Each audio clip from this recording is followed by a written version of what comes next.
Our world is lost in unnecessary fear and hurt. Our systems seem scientifically engineered to make you small, powerless, and always waiting for the next great leader who will fix the problems around us. Worse, we're witnessing neighbor versus neighbor while warfare breaks out around our family tables. But you have access to a spirit, a strength that enlarges and empowers you. Even better, you don't need to wait for the next big movement. You can heal the world. It's time for governance by grace. Welcome to Gracearchy with Jim Babka. Okay, everybody, we got some heavy lifting to do here today.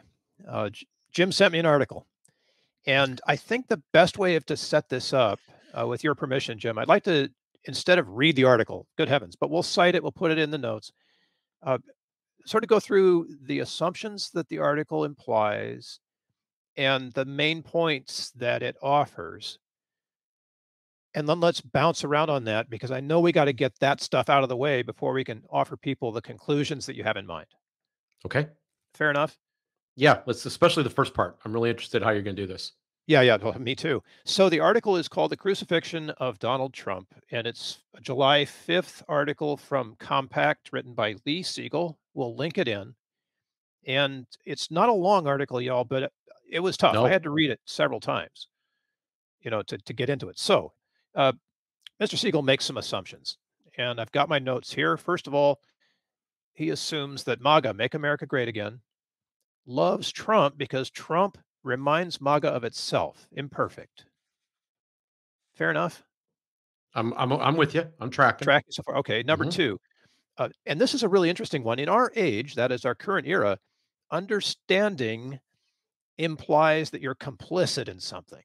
So the effort to understand something sort of impugns you as being complicit in it. He calls it, I'll quote, this is a good quote: "The labor of intellect and imagination is being replaced by ruthless spasms of moral condemnation." That's just a sample of his language, because it's pretty dense, but it's pretty right on too.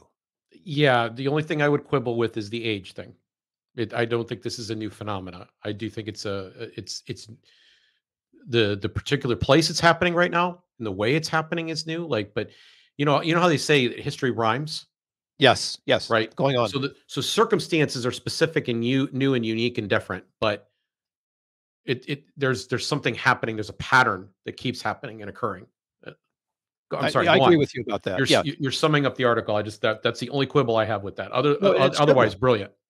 I'm with this because the third point, the third assumption I wanted to offer is Mr. Siegel's assumption, and this is a quote too, is that the goal of civilization, ageless civilization, all of us doing this for millennia, the goal of civilization is a transcendent principle that will regulate people without coercion or friction.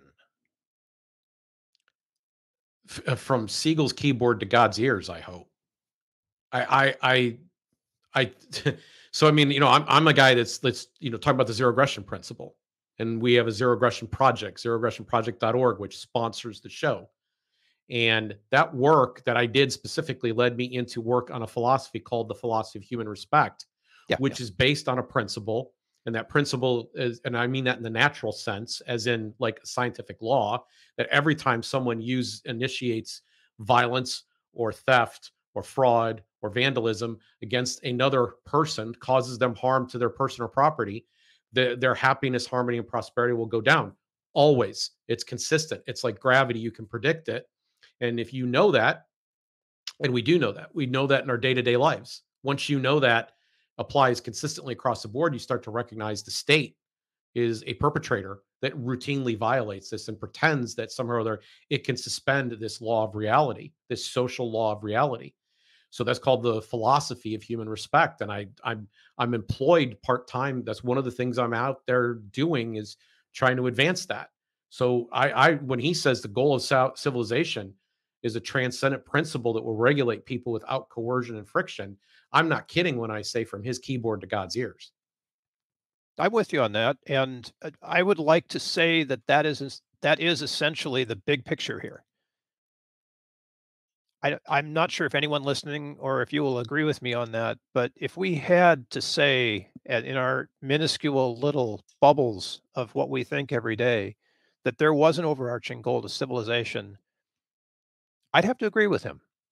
That it is finding this transcendent principle, and we're creeping up on it, very slowly, but every so often, I think we make some progress, right? Yeah, so almost every faith tradition, several philosophies that I can think of have something akin to the golden rule.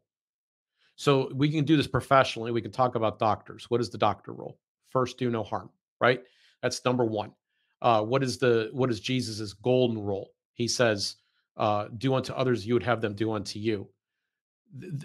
Immanuel Kant has his own, and I can't think of what the name of the term is, but he basically, you would not do something, and I'm going to be very artful about this because I'm not up on my Kant, but if you would never do anything. you I would ne- know, man. I can't keep a poker face on that one. you would never do anything that would be immoral, that would harm anybody under any Right. circumstances, right? Yeah. And so there's variations of this all over the place. We know, I mean, we kind of already know, and we do it all the time anyway. And so, yeah. But I really, I sincerely hope that that's what we're trying to do here. And I don't know that enough people are aware of it yet. I'd like, to borrow a phrase, consciousness, right? To elevate the consciousness on people understanding that this is so fundamental, that the every attempt we do to make exceptions to it, where we get clever, we do so at the expense of our humanity, we do so at the expense of progress. I'd like to say that elevating consciousness could be objectified concretely in things like being kind to each other, offering that lemonade we keep talking about, sitting down Yeah. with somebody, listening to them, uh, not stealing. There's a whole list of commandments, right? You know, uh, That's the point though, right? It's so right. okay. It's I'm so sorry. bonehead So you're obvious. Okay. still, I think I've interrupted your introduction. I think we're No, still no, kind of no. introducing the article here, You've right? brought us right to the place. So what I want to hit next are the main points. And the biggest point about this short article is that Donald Trump is incapable of doing anything to help the transcendent principle that will regulate people without coercion or fiction. He just is incapable of doing anything that will help that process.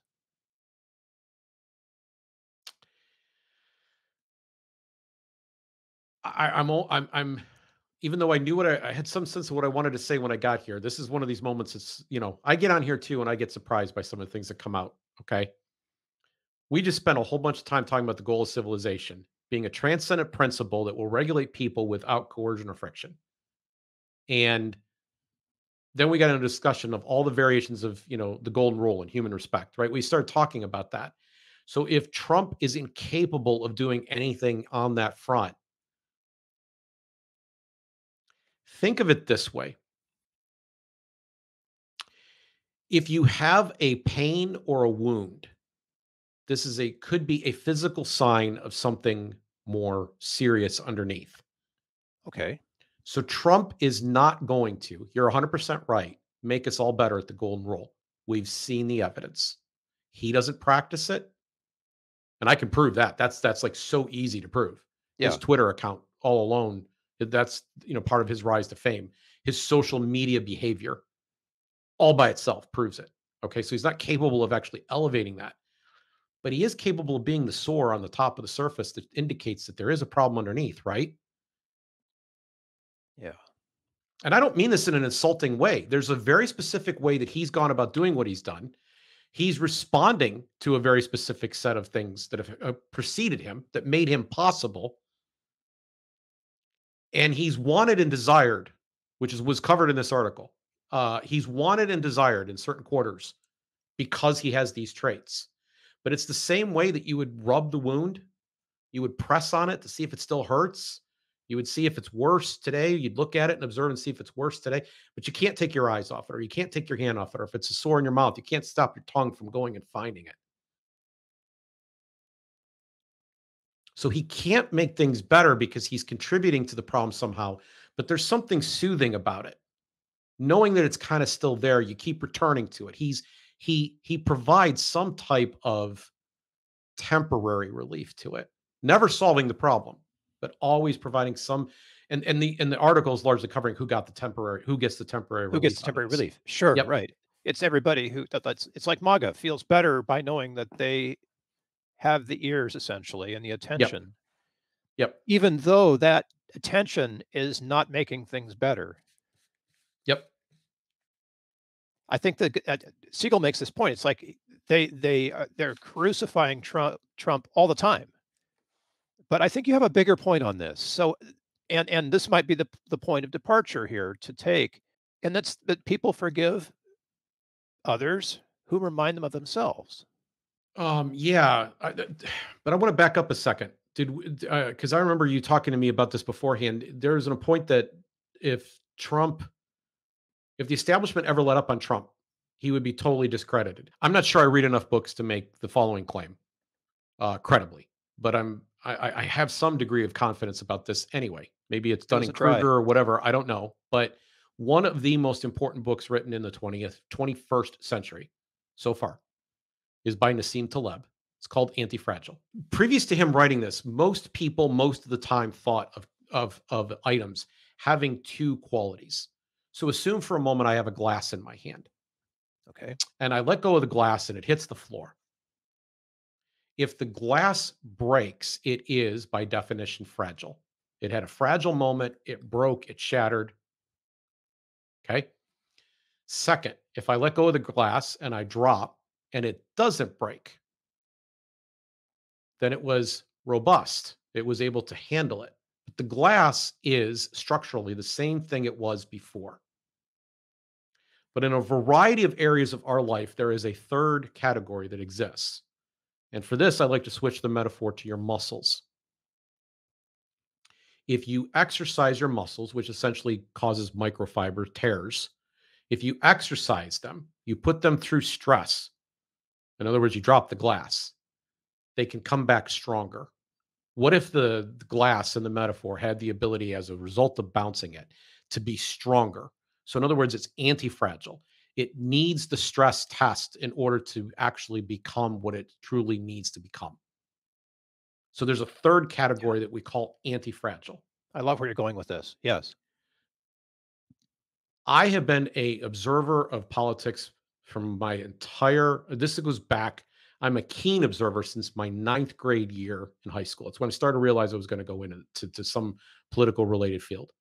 I have worked in campaigns and elections. I've been in two political parties. I've been the inside of various campaigns. I've been paid professionally to do this. I'm also, because of my interest, historically aware of how elections were conducted in this country and how other people handle politics in other countries on a level that is, I would say, decently high. In American political history, in recent American political history in particular, since the era of television, there had never, ever, ever, ever been a candidate like Donald Trump. He was anti fragile. Donald Trump gained his strength by being dropped. Like, in fact, if he woke up in the morning and nobody was attacking him, he set to work on Twitter every day to put out a series of tweets that would get somebody attacking him. He is the only successful definition I'm aware of that all press is good press, because most of his press was bad. And by the way, this was no accident. This is an anecdote. I am giving it to you third hand. I was not physically present when it was told, and the person who shared it to me with me was not physically present when it was told. He heard it from somebody who was standing there. Claims that this is the gospel truth. That Donald Trump Jr. was told by somebody at a gathering, I won't say the organization's name, but a group of college students is surrounding him. He had just spoken and he's out drinking with the kids. And one of them said, "I really wish he would stop tweeting so much. His tweets really annoy my mom. I can't quite win my mom over." And he said, "My dad wakes up every morning and with 6 or 8 small messages controls the media cycle for the entire day, right? And it doesn't cost him a thing to do it except the time it took him to write those tweets. Why in the world would he give up that power?" if you're paying close attention to what I just said, whether it's true or not, like I don't know if that story happened 100% or not. I wasn't there to observe it. I don't know if it was said that artfully, but it has the air of truth because it explains this anti-fragile phenomena. And it explains the fact that he is a savant in one way, and that is that he knew how to stir up controversy. This is one of the most famous men in the world, not just the country, the world. His name was well known everywhere, okay? And he's in movies, he's in television shows, he's a character. He's got best-selling books that he didn't write, okay? And they're all about building a persona that he created. So this dude knows media. I don't know what else he knows, but the one thing I know that he knows is media. So put aside the anti-fragile thing for just a moment.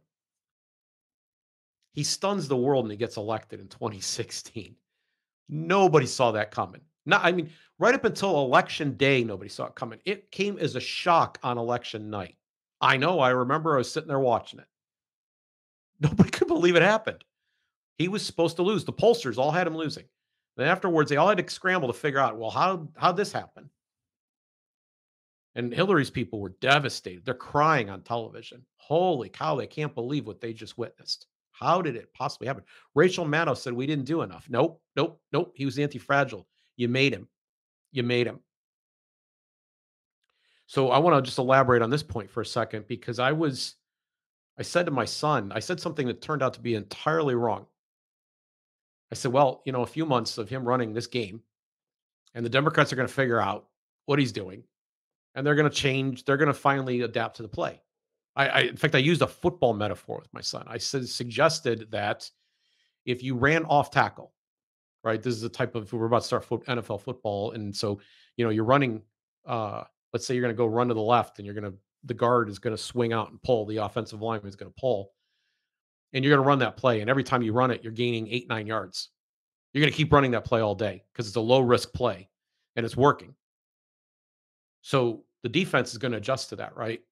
And I fully 100% gospel thought they're going to see what he's doing.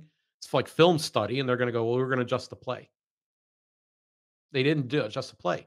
So now you got to start to wonder, why didn't they adjust the play? What was the incentive structure that made them play along? Well, it turned out that the incentive structure, and I don't know how I didn't see this before this, but the incentive structure was he was darn good for their fundraising. He was darn good for get out the vote. They got more of their people out because they were angry and passionate about doing something about him. He was a lightning rod. Not only was he anti-fragile, he made the Democratic Party more anti-fragile. So they kept attacking him. Oh, and let's not overlook the media. The Washington Post, democracy dies in darkness. Twitter, who was on the verge of dying in 2015 before he came down that escalator in Trump Tower. This CNN, all of these networks got in. Every one of these media channels all got in on the event. And the media, they got ratings out of the deal. They were in on the game. Donald Trump was good for their ratings.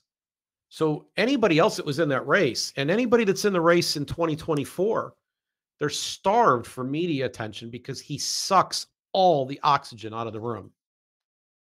And so all these media people that are belly aching about him and can't stand him, he actually helps them survive. The Washington Post move to be democracy dies in darkness. They've lost a lot of money. They are very unprofitable as compared to the New York Times, which went and diversified and got into other media areas. Twitter survived because of him, and then they banned him and started going down. The company started into decline. May still be in decline. It's hard to tell with what Elon's doing right now. CNN's ratings compared to what they were in the teens and the number of people watching their programming has just cratered. So this was a guy that was saving old business models. He was keeping people afloat in the media business because they were eating up this anti-fragile stuff. They wanted him to create controversy. This had never happened before. Every other candidate would run in the race. The media could build them up and they could tear them down. And they built them up, but they couldn't tear them down. And they could only tear him down marginally enough that they could eke out an election victory over him in 2020. And they did eke it out. It was still a very close race. So this is what Siegel is saying by the establishment propping him up, not really propping him up, but by the establishment doing what it does, politics, the media, that just fuels Trump. Okay, and he's actually dealing with one specific part of this that's incredibly important. So Yes. this is my theory that I'm bringing in on the outside and overlaying on top of it. He's dealing with the one area that's still not touched in what we said. We talked about the media's role. We talked about the Democratic Party's opposition role. And we talked about how Trump fueled all of those things. But the people that are left out and forgotten here are literally the forgotten people. And that is the MAGA crowd itself, the people that root for him. Right. And And MAGA that's what is like Siegel's doing here. when you're dropping that glass, MAGA is the floor on which it hits. Yes. Yes. And it hasn't been feeling very good recently because that glass dropping on us, even though it bounces, is getting harder and harder to take. Yes. I'm just going to read the whole paragraph if you don't mind. January 6th came and its violent desecrations and also a revelation of hidden American lives, piles of traffic and parking tickets and misdemeanor convictions and foreclosure notices and eviction notices and court appearances and tax liens and collection agents and lousy jobs and fractured marriages and catastrophic divorces and child custody payments and wounded children and bad diet and unhealthy habits and premature grave illness and chronic pain and all the travails of the working class and lower middle class that the liberal politicians smile their way past. And on account of which Barack Obama said that people cling to their guns or religion or antipathy. There is a $10 word for you, Siegel writes, toward people who aren't like them. These were people who had stumbled. These were people that the establishment looked down on. And they said, we are who we are. There's this phenomena that takes place, and it took place in this situation where someone embraces the negative stereotype that is about them and they turn around and wear it as a badge of honor. And Hillary Clinton called these people that clung to their guns and their religion or had antipathy a basket of deplorables. Yes. And he wasn't ashamed to be with the basket of deplorables. He was more than willing to hang out with them. And he was willing to be deplorable too. And it's like, well, if we're identified with him, well, brother, here we go. We're deplorables. And they started wearing it as a badge of honor. But what's changed? Over time, the height and extent and the tenacity of the attacks on him have kept going up and up and up and up and up. There's always been an upping of the ante. So if anything, there's a degree to which he's become more anti-fragile. Now, this hasn't worked flawlessly. There will be people watching this that will criticize me and say, well, look how bad the Republicans did in 2018, 20, and 22. And that's exactly right. It's exactly right. But I will tell you, the people that support Donald Trump don't care. Oh yeah, it's like a MAGA jihad. It's frightening. And the media that's covering him don't care. They don't care. They're invested. And Nancy Pelosi and all the Democrats, Joe Biden, who are profiting off of the enhanced turnout and fundraising they get, don't care. So Jim, what you're saying is that, most of the powerful and most of the voting public don't care. I'm saying that they're not interested in, when I say don't care, they're not interested in getting off this train. Okay. So like if we're sitting here, we're putting together, we have a unique audience that we're attempting to talk to here. We want Grace to be there. And I'm at pains now to say, because some people think that Grace just means we all sit down and talk together. And we've talked about having the glass of lemonade, but I want that to lead to something where we're not using force against one another anymore. Yes, please. Right. Okay. It's just simply, if you can, someone said, well, yeah, this sounds like it's a bipartisan movement. No. George Carlin was right about bipartisan movements. It means a larger than usual conspiracy to screw you is happening right now. Okay. So I don't want to empower further coercion. I don't want to put a smiling face on totalitarianism and brutality. What I want instead is for people to A, begin to appreciate the humanity of another, and B, after having appreciated it, say, you know what? I've decided I'm not going to coerce. I'm going to let you live your life and pursue your happiness. And I'm going to let you figure some things out. Because I think what you're doing is a mistake right now. You might get yourself hurt, but maybe you need to learn that lesson for yourself. When this happens in the state on the world stage, And it hurts other people along the way. How graceful can we be to let Donald Trump figure this out on his own? Well, Donald Trump is a phenomena. Donald Trump, for a moment, I'm going to go against type and say, can we subtract his humanity out for a second? He's a Yeah, okay, I'm phenomena. with you on that. Sure. He's a phenomena. Because I believe all the way down to the seat I'm sitting on right now that if it weren't him, it would have been somebody else. The Yeah, moment was coming. The someone would meteor come was on along. its way. Yep, The I the agree. the the what they call the neoliberal establishment, right, Yeah. has needed a comeuppance for an incredibly long time. And if anything, they were more shrieking and hysterical and wrong during the pandemic than ever. And what we haven't, it's not just them, it's all the big people that have been profiting. It's big religion, it's big media, it's big government, it's big science. All these things that we believed in have turned out to be flawed idols. Shouldn't have put our faith in them in the first place. We don't do relationship. We're not following the example. We're not modeling ourselves after the Savior. And in failing to do these things and trying to find a ground of faith in worship of these establishments, it was inevitable we were going to end up at this point. But what's happening right now is we're going through that moment where we're looking back and reflecting on the decisions we've made in the previous generations. And we're saying we don't want to continue down this path. Nobody's clear on what to do next. I'm hoping with our show, we're able to talk about what's next. So anybody that's going to stick with Trump, or you're going to actually believe you have to pick a side in this dispute, you're going to have to jump into the conflict machine too. And yeah, it's going to grate up your family and your friendships, and it's going to cause stress, and it's probably even going to make you poor. They're wrong. You got to step out of it. You got to withdraw from it. And this is the audience that we're looking to talk to, is the people that say, I'd like to actually get to the root of the problem. And the root of the problem is that we're using force against one another. And we're not understanding one another. I'm going to go We back have to to bring grace. your glass metaphor again. I feel like I'm in the glass with everybody else and it's on the way down. It's on the way down.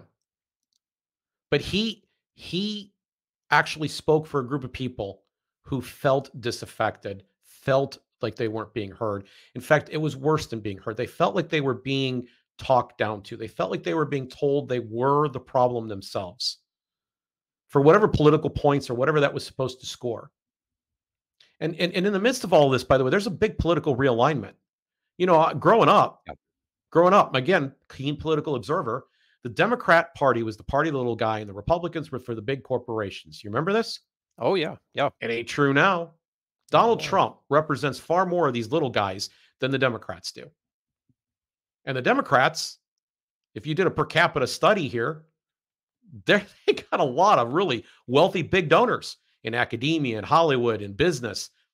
I mean, it's all over the place. So there's a realignment occurring right now. There's some changes happening. But this conflict machine, this constant culture war that we're going through, has to do with the fact that these people see him as identified with them. He's deplorable, I'm deplorable. And he's never given up on me. He's continued to stay deplorable. The specific language that he used in the article, the establishment never let up on Trump. He would be totally discredited on the eyes of his followers. That's what I'm trying to tell you. If they ever stopped attacking him, the worst thing you could do, could you imagine a world? You've heard the phrase. If a tree falls in a forest and no one's there to hear it, does it make a sound? The answer is no. We won't go into why today. If you can't follow this, Google it. But it doesn't make a sound. Sound is a receiver thing. Now, I want you to imagine Donald Trump tweeting in the forest and no one there to acknowledge him. I'll tell you what he would do first. He would up his strategy. He would say more extreme things. He would say more things. That's the first thing he would do. And then imagine everybody pays no attention. And then he would up it again. And again, no one would pay attention. And here's who I really want to stop paying attention. I want his political opponents to stop paying attention. I want the Washington Post and CNN and all the rest of the media to stop paying attention. Because if they did, his followers would go, his work here is done. But they haven't. Well, they can't. They haven't. That's how they pay their bills. Exactly. So let's take this. You came up with two analogies. Let's take the other one about stretching the muscle and how that tears it, and then the regrowth of that muscle makes it stronger. I think that's an appropriate analogy right now because the fabric of America is being stretched. The fabric of democracy is being stretched in ways that it needs to be to grow stronger. Would you agree? We're having to go through this transition. There's no two ways about it. What we've been doing up to this point has not worked. You know, we don't have time to get into it today. I shouldn't even say this out loud. I know better, but I'm going to do it anyway. We have learned some things here in Gracearchy Labs. Gracearchy Labs right behind me. You can't see it. It's behind this glass. We've learned some things about inflation, about how our economy is structured. That it's not sustainable. This debt situation, which should be obvious to everybody, it's not sustainable. And we have to begin having a very human plan that is not politically dependent, or at least is relatively independent of politics, to rescue as many people from what's about to come as possible. Because what's about to come is inevitable. And Donald Trump isn't the solution. And Joe Biden isn't the solution. And nor are any of the other candidates that are running in either one of those parties right now the solution. Oh, there might be this or that where there's a tiny glimmer of hope that they might do something not quite as bad as has been done in the past. They might actually slow the road to hell a tiny bit in an area or two here or there. But by and large, none of them got the answers. All of them are going to contribute to making the problem significantly worse, and their followers will be worse still. And it's time to get off that train. It's time to stop because there's no grace to be found there. The grace is found in the conversations that we're having with one another. The very human conversations where we come back to the humanity that we can recognize in one another, not as a tribe, but as individuals. I want to say one more thing, by the way, about the Washington Post and even his political opponents. I know that you have some expertise in this, and we've been influenced by one writer's book in particular, that shame as a method of treating addiction doesn't work. Yes. We had a chance to discuss this with Dave Brisbane in the first episode of the recent Brisbane series we just did too, right? Shame doesn't work. It's a failed strategy. It keeps being tried. And this is the point that Siegel is largely honing in on, that the attempt to shame these people has backfired. Yes. It won't work. It increases their identification with him as a fallen person. And in fact, the more you crucify him, the more Christ-like he becomes to them. Yeah, it's crazy irony. So shame isn't going to work. So he has this great line. He said, waxing prettily or ingeniously about all the reasons he, referring to Trump, doesn't deserve their devotion, or about why they themselves deserve his lies and deceitfulness, gets us nowhere. He's 100% right. You're not, everything that you're trying to do. And so I actually watch Republicans and Democrats, and I've even seen libertarians start to pick sides in this thing, and they believe that the game that they need to run is to insult the other intelligence of the other side or insult the character of the other side. They believe that you need to identify with them. There's this phrase floating around called anti-racism. You say, well, everybody should be anti-racist, right? But anti-racism doesn't mean you're opposed to racism. You could be for equality. That's not good enough. The phrase anti-racism means that when racism seems to appear in front of you, you see some manifestation of it, you have made a commitment that you will speak up and out loudly against it. And you will do so at the expense of relationship, financial gain, whatever else, because you are an anti-racist. You are dedicated to its eradication at relational cost. Now, there is an anti-Trump. There is an anti-MAGA, right? And if you're anti-MAGA, you're literally anti a group of people who are just trying to get along. They're just trying to live their lives. They're busy, driving a truck and listening to country music or whatever it is that they're doing, right? Supporting their family, paying their bills, taking the kid to Little League. And in some cases, honestly, I don't think they're perfect on this. They're very bad on immigration, for example. But there's a degree to which they just want to be left alone. And you're walking around saying they're bad people. You think you're somehow going to shame them. And then the people around them aren't allowed to be friends with them because how could someone be so reprehensible as to vote for Donald Trump? I don't know. Have you had a conversation with them? Have you asked them a serious question? And I see this, and this is exactly what he's talking about, and that you referenced at the very top of the show. Understanding means complicity. And so, quote, a labor of intellect and imagination is being replaced by ruthless spasms of moral condemnation. This is not grace. That's This not is not, grace. that's not us finding each other. That's not us understanding each other. And I happen to believe that no matter what, the only hope we have is not to be anti-human beings. It's to try to find ways to understand where they're coming from and to start, step one, hearing them. That if that step doesn't happen, if we replace that with shame and condemnation, it's going to backfire. You might feel morally indignant. You might feel like you really drove the point home, but it's going to backfire. So how do we make practical grace operate here for everyone who's stuck with us this long and is curious? The way we make practical grace is it's almost always the same thing that we say most of the time that we're here. So we talk about the glass of lemonade. I'm talking to you about the idea, but I want to make sure I extend it to its full dimension here. The idea that we have to sit down and have lemonade with one another. And that means grace. So we like to say here that tolerance is good. Forgiveness is better. But grace is that unmerited favor.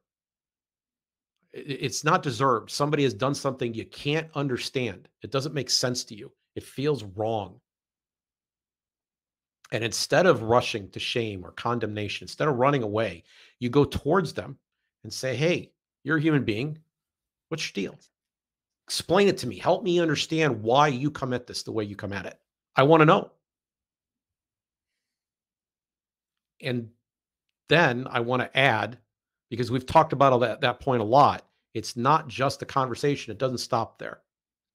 I have made a personal commitment in my life that I'm not going to vote for politicians who are going to use their power to impose force, by force, my values or any related or adjacent values on others that I don't like.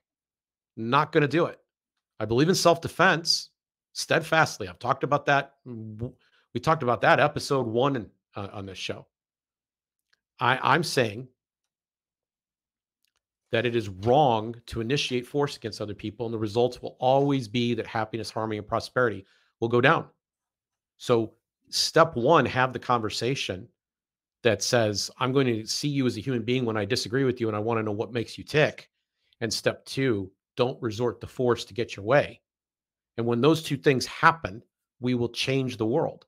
But it starts in one-on-one relationships. If you're looking for the easy solution, you ain't going to find it here. But guess what, folks? They've been offering you the easy solution all your life, and you never got it there either. It's certainly the case that it's not Donald Trump or Joe Biden that'll give it to you. It's certainly the case that the Republican candidates and any Democratic candidates opposing Biden will give it to you. All they're going to do is give you more of the same.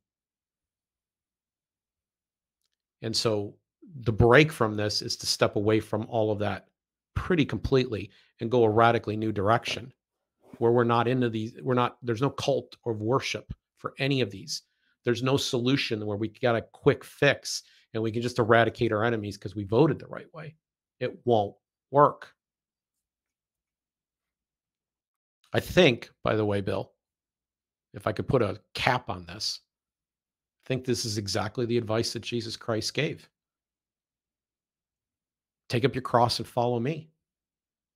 Go the extra mile. Turn the other cheek. That's the advice. Let's try to understand and serve those with whom we disagree in a way that we create a bond of relationship instead of attacking. And I promise you, if Donald Trump tweets in a forest and nobody's there to read the tweet, his power goes away.